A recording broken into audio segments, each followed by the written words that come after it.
Carlos, and this is my list of the top 10 games of 2016 for 4playernetwork.com.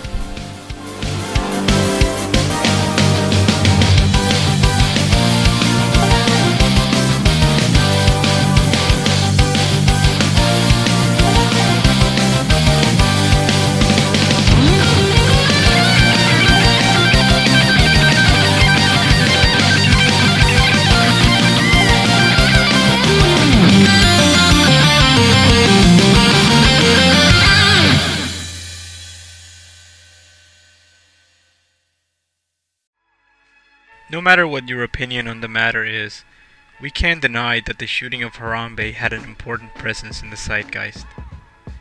The unfortunate events were quickly made into an assortment of memes which spread across the internet. While some utilized this as an outlet for dark humor that would otherwise be inappropriate, we can't deny that despicable individuals, as it's usually the case, took the opportunity to spread heinous messages. I find it very interesting to observe these phenomena, how an idea, concept, or event becomes a meme and spreads, the uses that people give it, the longevity it has, and how it all relates to our modern culture and the interplay that exists between ideas and technology. With that said, it's not surprising that Harambee made its way into a video game, especially one that is just as bizarre as the momentum and interest that existed behind Harambee himself as a meme.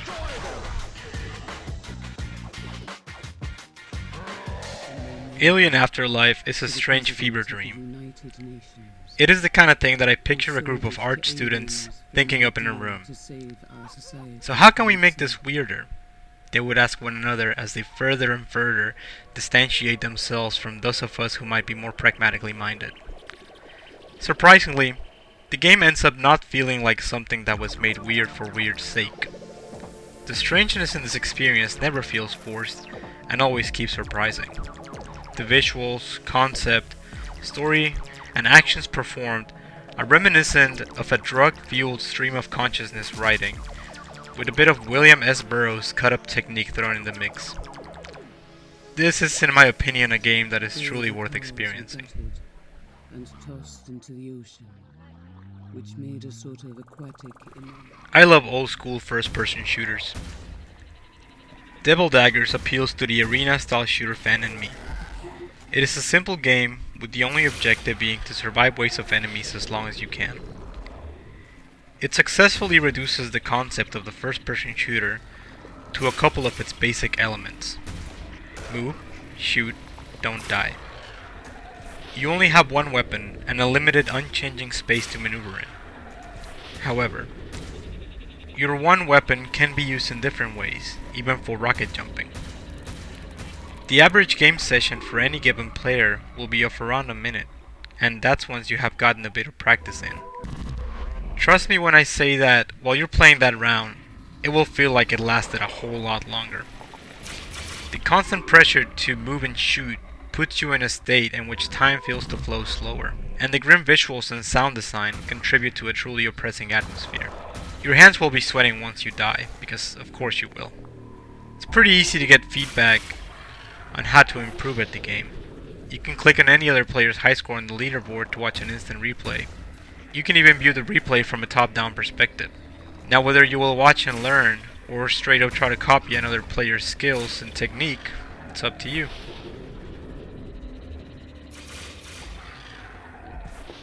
Anomaly Opening Night is a student project made with what I suspect are placeholder assets, janky animations, and a very lackluster and average video game plot.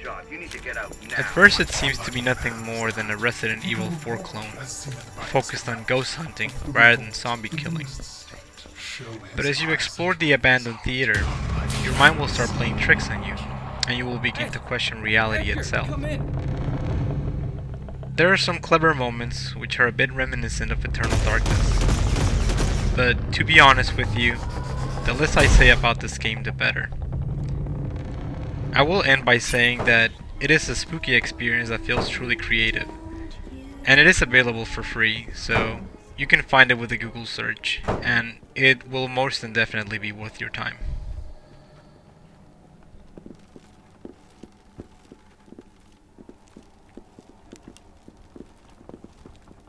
I'm just stalling for time so more of the game plays. Yeah, sweet gameplay.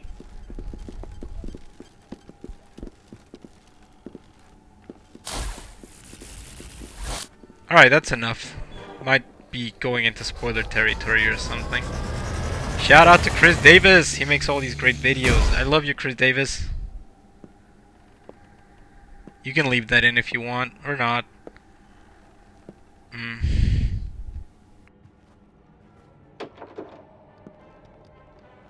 Let me get something out of the way.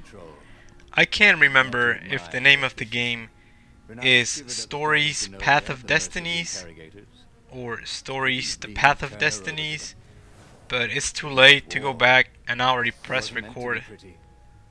So let's do this. I like choose your own adventure style storytelling, but I only like it when it's done well. Stories is perhaps the best example I've seen of this, utilizing a fantasy setting to justify the mechanic that allows the protagonist to go back in time and make different decisions that lead to different stories. Each of the stories told is short and contained with its own ending, and once an alternate avenue is explored, the game's character reflects the knowledge gained from previous adventures.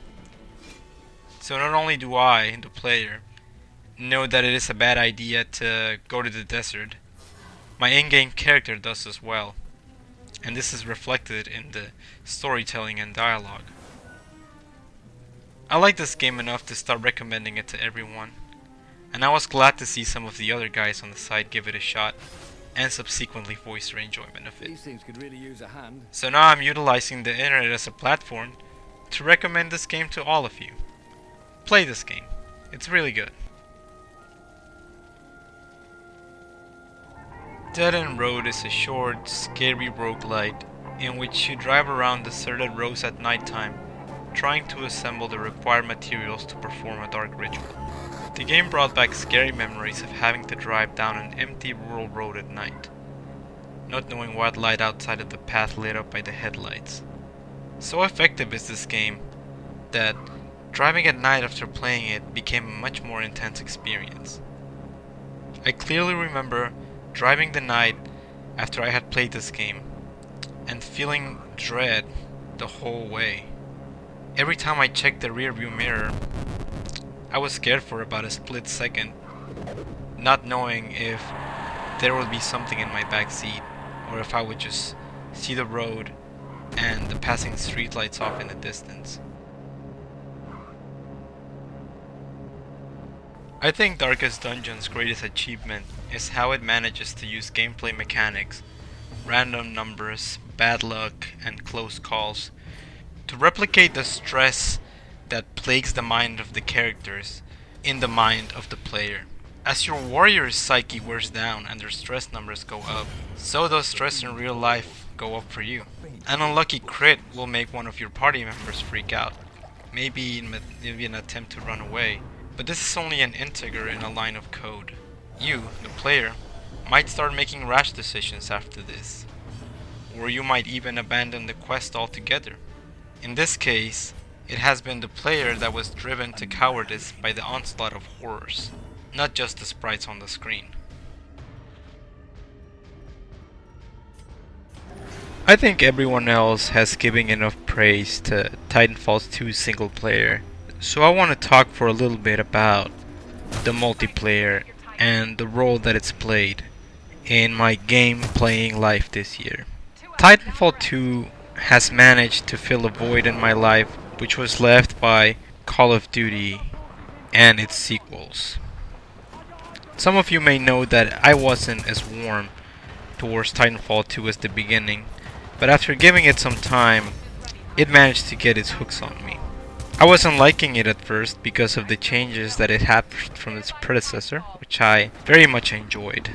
Titanfall 2 resembles Call of Duty more than it does Titanfall 1, and I'm glad I realized that it's not necessarily a bad thing.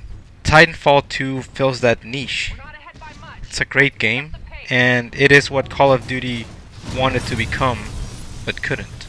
It's a great, fast-paced casual online shooter with plenty of elements such as the titans, the multiple skills, and the movement system, which just makes it fun. It's not a game that you can brag about being competitive or winning tournaments and stuff. It's a game that is a great deal of fun to sit down and play a couple rounds. Maybe try to learn a couple new strategies. I'm glad I allowed Titanfall 2 to win me over. They deserve it. Titanfall 2 deserves my love. I love you, Titanfall 2. Anatomy is a game in which you walk around an empty house while collecting and listening to cassette tapes. The tapes sound like an academic text, and they speak of the similarities that exist between the architecture of a house and the human body. The parallels that are drawn between the two are interesting at first, but as you progress through the game and listen to more tapes and explore more of the house, they just start becoming more bizarre. And it just dawns on you just how strange of a concept this is. This is a pretty terrifying game. It even made me get up and turn on the lights. And this is actually a game in which nothing ever really happens. The dread in this game comes from the excellent writing and from its aesthetic. This is a game that necessitates multiple playthroughs. This is not actually a spoiler. The instructions on the game state that it is meant to be replayed multiple times. But every time you do so, the game deteriorates. It goes and becomes darker and darker, and the visuals degrade like a tape, like a VHS tape that has been recorded over and over again. It's similar to the erosion that occurs on the human body as it ages and decays, and of a house when it is no longer inhabited, and maybe in the player's mind, as they get lost in this amazing, short, terrifying experience. No, some of you may be surprised by the number one spot on my list, but rest assured that a lot of care and consideration went into deciding which game to give this honor. Fuck it! It's Doom!